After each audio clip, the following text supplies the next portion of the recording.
Hi friends, welcome back to my channel. ഇന്നത്തെ വീഡിയോയിൽ ഒരു ഹാഫ് ബർത്ത്ഡേ കേക്ക് ഉണ്ടാക്കുന്നത് എങ്ങനെയാണെന്നാണ് കാണിക്കുന്നത്. ഇത് ഞാൻ എൻ്റെ പുതിയ സ്റ്റാൻഡ് മിക്സറിലാണ് ചെയ്യുന്നത്. 1 kg വെയിറ്റ് വരുന്ന നട്ടി ബബിളാണ് ഉണ്ടാക്കുന്നത്. അപ്പോൾ വീഡിയോയിലേക്ക് പോകാം. 8 ഇഞ്ചിൻ്റെ പാന് ബട്ടർ പേപ്പർ ഇട്ട് എടുത്തിട്ടുണ്ട്. ഇനി ഒരു ബൗളിലേക്ക് 2 ടേബിൾ സ്പൂൺ ബൂസ്റ്റും 5 ടേബിൾ സ്പൂൺ ഇളം ചൂടുള്ള പാലും കൂടി എടുത്തിട്ടുണ്ട്. ഇത് നന്നായിട്ട് കട്ടകളില്ലാതെ ഒന്ന് മിക്സ് ചെയ്തെടുക്കാം. പാലെടുക്കുമ്പോൾ ചൂടുള്ള പാൽ തന്നെ എടുക്കണം, എന്നാലേ ബൂസ്റ്റ് നന്നായിട്ട് മിക്സായി കിട്ടുകയുള്ളൂ. ഇനി സ്റ്റാൻഡ് മിക്സറിൻ്റെ ബൗളിലേക്ക് 4 മുട്ടയും 1 നുള്ളുപ്പും 3/4 കപ്പ് പൊടിക്കാത്ത പഞ്ചസാരയും 1 ടീസ്പൂൺ വാനില എസൻസും കൂടി ചേർത്ത് കൊടുത്തിട്ടുണ്ട്. പൊടിച്ച പഞ്ചസാരയാണെങ്കിൽ 1 കപ്പ് എടുത്താൽ മതി. ഇതാണ് മുട്ടയൊക്കെ ബീറ്റ് ചെയ്യാനായിട്ട് എടുക്കുന്ന ബ്ലേഡ്. ഇത് വളരെ എളുപ്പത്തിൽ തന്നെ നമുക്ക് കണക്ട് ചെയ്യാനും റിമൂവ് ചെയ്യാനും പറ്റും. ഇതുപോലെ കണക്ട് ചെയ്തതിന് ശേഷം ഒന്ന് തിരിച്ചു കൊടുത്താൽ മതി, അതവിടെ ലോക്കായിട്ടിരുന്നോളും. ഇത് അമിയോൺ എന്ന ബ്രാൻഡിൻ്റെ സ്റ്റാൻഡ് മിക്സറാണ്. ഇതൊരു കേക്ക് മെറ്റീരിയൽ വാങ്ങുന്ന ഷോപ്പിൽ നിന്നാണ് ഞാൻ പർച്ചേസ് ചെയ്തത്. ഈ ബട്ടണിൽ പ്രസ് ചെയ്താൽ നമുക്ക് ഈ സ്റ്റാൻഡ് മിക്സർ പൊക്കാനും താഴ്ത്താനും പറ്റും. ഈ ബൗളൊക്കെ വളരെ ലൈറ്റ് വെയ്റ്റ് ആയിട്ടുള്ള ഒരു ബൗളാണ്. ഇതിൽ വേണമെങ്കിൽ നമുക്ക് ടൈമറൊക്കെ സെറ്റ് ചെയ്യാം. ഞാനിവിടെ ടൈമറൊന്നും സെറ്റ് ചെയ്യുന്നില്ല. ആദ്യമേ തന്നെ ഫുൾ സ്പീഡിൽ തന്നെയാണ് ഞാനിട്ട് ബീറ്റ് ചെയ്യുന്നത്. 0 to 6 വരെയാണ് ഇതിൻ്റെ സ്പീഡ്. ഏകദേശം ഒരു 4-5 മിനിറ്റിനുള്ളിൽ തന്നെ ഇത് നന്നായിട്ട് ബീറ്റ് ചെയ്യും. 5 മിനിറ്റിൽ കൂടുതൽ വയ്ക്കരുത്, എന്നാൽ ബാറ്റർ ചിലപ്പോൾ ഹാർഡാവാൻ ചാൻസ് ഉണ്ട്. മുട്ട ബീറ്റാവുന്ന നേരം കൊണ്ട് നമുക്ക് മൈദയൊക്കെ ഒന്ന് അരിച്ചെടുക്കാം. അതിനായിട്ട് ഒരു അരിപ്പയിലേക്ക് 1 കപ്പ് മൈദ, 1 teaspoon baking powder, 1/2 teaspoon baking soda, ഇത്രയും നന്നായി ഒന്ന് അരിച്ചെടുക്കാം. ഓവൻ 10 മിനിറ്റ് പ്രീഹീറ്റ് ചെയ്യാനായിട്ട് ഇട്ടിട്ടുണ്ട്. അതിനുശേഷമാണ് നമ്മളിത് ബീറ്റൊക്കെ ചെയ്യുന്നത്. പൊടിക്കാത്ത പഞ്ചസാര ചേർക്കുമ്പോഴാണ് എനിക്ക് ബാറ്റർ കുറച്ച് കൂടുതലായിട്ട് കിട്ടുന്നത് ഫീൽ ചെയ്തിട്ടുള്ളത്. അതുകൊണ്ടാണ് ഞാൻ പൊടിക്കാത്ത പഞ്ചസാര ഉപയോഗിക്കുന്നത്. പൊടിച്ച പഞ്ചസാര വേണമെങ്കിൽ അതും നിങ്ങൾക്ക് യൂസ് ചെയ്യാം. മുട്ടയൊക്കെ നന്നായിട്ട് ബീറ്റ് ചെയ്ത് വന്നിട്ടുണ്ട്. ഏകദേശം 4 മിനിറ്റ് കൊണ്ട് തന്നെ മുട്ട നന്നായിട്ട് ബീറ്റായി കിട്ടും.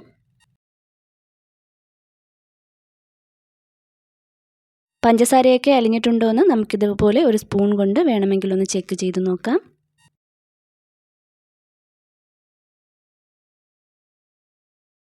ഇനി ഇതിലേക്ക് 1 ടീസ്പൂൺ വിനാഗിരിയും 1/4 കപ്പ് സൺഫ്ലവർ ഓയിലും ചേർത്ത് കൊടുക്കാം. ഇനി ഇത് ഒരുപാട് നേരം ബീറ്റ് ചെയ്യരുത്. 3ാമത്തെ സ്പീഡിലിട്ടിട്ട് ഏകദേശം ഒരു 1 മിനിറ്റിനുള്ളിൽ തന്നെ നമുക്കിതൊന്ന് ഓഫ് ചെയ്ത് കൊടുക്കാം. ഈ ബാറ്ററിൽ ഓയിലൊന്ന് മിക്സായിട്ട് വന്നാൽ മാത്രം മതി. അപ്പോൾ ബാറ്ററൊക്കെ ഇവിടെ നന്നായിട്ട് വന്നിട്ടുണ്ട്. ഇനി നമുക്ക് ഇതിനകത്തേക്ക് ഡ്രൈ ഇൻഗ്രീഡിയൻസ് ഒന്ന് മിക്സ് ചെയ്ത് കൊടുക്കാം.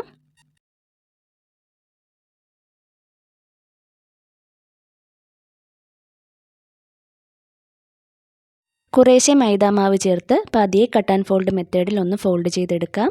ഇടയ്ക്കിടയ്ക്ക് നേരത്തെ നമ്മൾ മിക്സ് ചെയ്ത് വെച്ച ബൂസ്റ്റിൻ്റെ പാല് അതുകൂടി ചേർത്ത് ഒന്ന് മിക്സ് ചെയ്യാം. വളരെ പതിയെ വേണം മിക്സ് ചെയ്യാനായിട്ട്, ഇല്ലെങ്കിൽ ബാറ്റർ താഴ്ന്നു പോകും. വളരെ സമയമെടുത്ത് തന്നെ ഒന്ന് മിക്സ് ചെയ്തെടുക്കണം. നമ്മൾ കൈകൊണ്ട് ബീറ്റ് ചെയ്യുന്നതിനെക്കാട്ടി വളരെ എളുപ്പമാണ് സ്റ്റാൻഡ് മിക്സറിൽ ചെയ്തെടുക്കാനായിട്ട്. അതിനെക്കാട്ടി കൂടുതൽ ബാറ്റർ ഇതിൽ സ്റ്റാൻഡ് മിക്സറിൽ കിട്ടുകയും ചെയ്യും. എല്ലാം കൊണ്ടും ഒരു സ്റ്റാൻഡ് മിക്സർ എന്ന് പറഞ്ഞാൽ വളരെയധികം ഉപകാരമുള്ളൊരു സാധനമാണ്.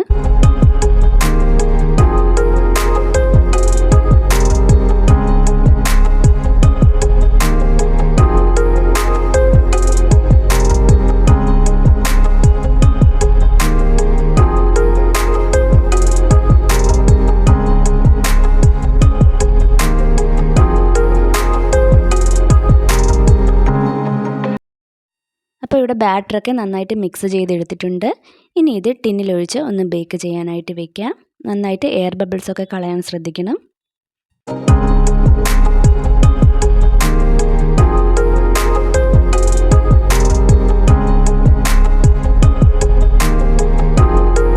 കേക്ക് തണുത്തതിന് ശേഷം മുകൾ ഭാഗം ഞാൻ കുറച്ച് കട്ട് ചെയ്ത് മാറ്റുന്നുണ്ട്. എന്നിട്ടിതിനെ 2 ലെയറായിട്ട് കട്ട് ചെയ്തെടുത്തിട്ടുണ്ട്. അതിനുശേഷം ഇതുപോലെ നെടുകെ കേക്കൊന്ന് മുറിച്ചെടുക്കാം. ഇതുപോലെ 4 പീസാക്കി എടുത്തിട്ടുണ്ട്. ഇനി കേക്കൊന്ന് സെറ്റ് ചെയ്യാം. കേക്ക് ബോർഡ് തെന്നിപ്പോകാതിരിക്കാനായിട്ട് ഒരു ടിഷ്യൂ പേപ്പർ നനച്ചിട്ടിട്ടുണ്ട്. അതിന് മുകളിലേക്ക് കേക്ക് ബോർഡ് വെച്ച് കൊടുക്കാം. പിന്നെ നട്ട്സ്, ബദാം, ചോക്കോ ചിപ്സ് ഇതെല്ലാം ഞാൻ കട്ട് ചെയ്തെടുത്തിട്ടുണ്ട്. കേക്ക് ബോർഡ് എടുക്കുമ്പോൾ 12 ഇഞ്ചിൻ്റെ കേക്ക് ബോർഡ് എടുക്കണേ. ഞാനിവിടെ 10ൻ്റെ കേക്ക് ബോർഡാണ് എടുത്തത്. പിന്നീട് ഞാനത് മാറ്റുന്നുണ്ട്. ഇനി കേക്ക് ബോർഡിലേക്ക് കുറച്ച് ക്രീം തേച്ചതിന് ശേഷം ഫസ്റ്റ് ലെയർ വെച്ച് കൊടുക്കാം. അത് നന്നായിട്ടൊന്ന് വെറ്റ് ചെയ്തെടുക്കാം. വെറ്റ് ചെയ്യാനായിട്ട് ഒരു ഗ്ലാസ് പാലിലേക്ക് 2 ടേബിൾ സ്പൂൺ ബൂസ്റ്റും 2 ടേബിൾ സ്പൂൺ കണ്ടൻസ്ഡ് മിൽക്കുമാണ് ഞാൻ എടുത്തിട്ടുള്ളത്. ആവശ്യത്തിന് ക്രീം കൊടുത്ത് ഒന്ന് ലെവൽ ചെയ്തെടുക്കാം.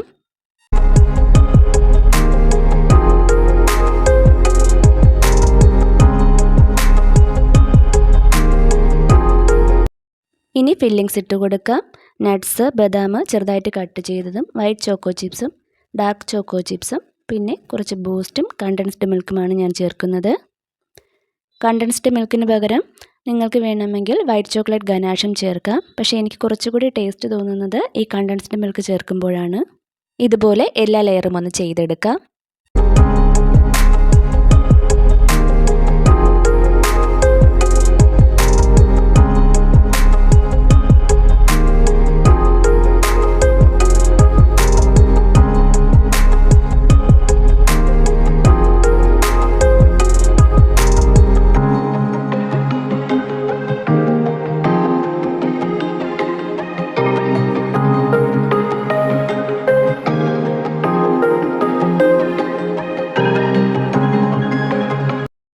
എല്ലാ ലെയറും ചെയ്തെടുത്തിട്ടുണ്ട്.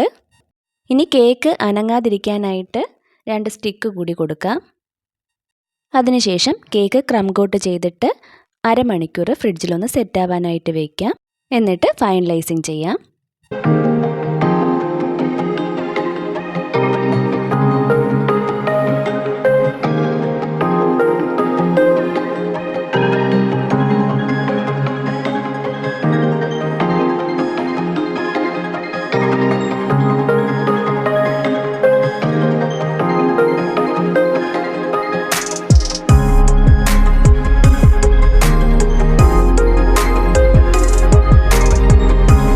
അരമണിക്കൂർ കഴിഞ്ഞിട്ടുണ്ട്. ഇനി നമുക്കതൊന്ന് ഫൈനലൈസിങ് ചെയ്യാം. ബ്ലൂ കളർ തീമിലാണ് കേക്ക് ഫിനിഷ് ചെയ്തെടുക്കേണ്ടത്. ഇതുപോലെ പൈപ്പിംഗ് ബാഗിൽ ക്രീം കൊടുക്കുന്നതാണ് ഏറ്റവും നല്ലത്. അതാകുമ്പോൾ നമുക്ക് ഒരേ വീതിയിൽ കറക്റ്റായിട്ട് നമുക്കിത് ഫിനിഷ് ചെയ്തെടുക്കാൻ പറ്റും. കേക്ക് ബോർഡ് കുറച്ചുകൂടി വലിപ്പമുള്ളത് എടുക്കാൻ ശ്രദ്ധിക്കണം. 12 ഇഞ്ചിൻ്റേതാണ് ഏറ്റവും ബെറ്റർ. ഞാൻ പിന്നീട് ഇതിൻ്റെ ബോർഡ് ഞാൻ മാറ്റുന്നുണ്ട്.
കേക്ക് ഫിനിഷ് ചെയ്തെടുത്തിട്ടുണ്ട്.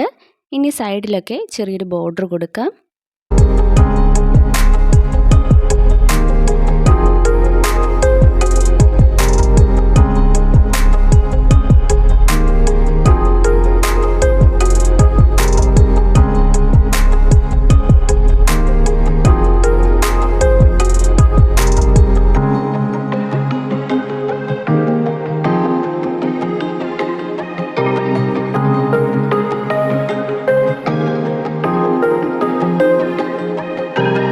ഇനി കുറച്ച് പ്രിൻ്റ് കൂടിയാണ് വെക്കേണ്ടത്. കേക്കിൻ്റെ ഫൈനൽ ലുക്ക് കൊടുക്കാം. വീഡിയോ ഇഷ്ടമായാൽ എല്ലാവരും സപ്പോർട്ട് ചെയ്യുക, കമൻറ്റുകളൊക്കെ അറിയിക്കുക. അപ്പോൾ മറ്റൊരു വീഡിയോയുമായി വീണ്ടും വരാം. അതുവരെ താങ്ക് യു ഫോർ വാച്ചിങ്.